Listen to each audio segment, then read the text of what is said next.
হাজার বছর ধরে আমি পথ হাঁটিতেছি পৃথিবীর পথে, সিংহল সমুদ্র থেকে নিশীথের অন্ধকারে মালয় সাগরে। অনেক ঘুরেছি আমি বিম্বিসার অশোকের ধূসর জগতে। সেখানে ছিলাম আমি আরো দূর অন্ধকারে বিদর্ভ নগরে।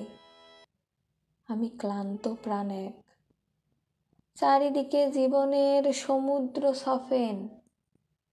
আমারে দুদণ্ড শান্তি দিয়েছিল নাটোরের বনলতা সেন। চুল তার কবেকার অন্ধকার বিদিশার নিশা, মুখ তার শ্রাবস্তির কারুকার্য।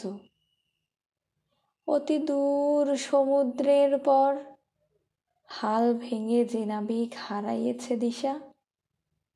সবুজ ঘাসের দেশ যখন সে চোখে দেখে দারুচিনি দ্বীপের ভেতর, তেমনি দেখেছি তারে অন্ধকারে।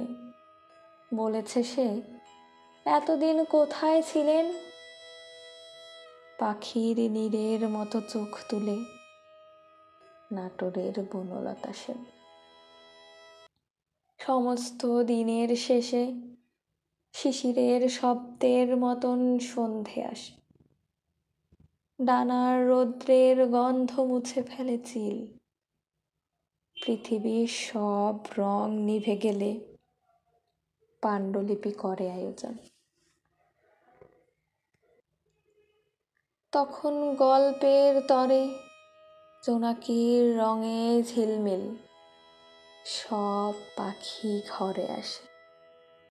সব নদী ফুরায় জীবনের সব লেনদেন, থাকে শুধু অন্ধকার মুখোমুখি বসিবার বনলতা সেন।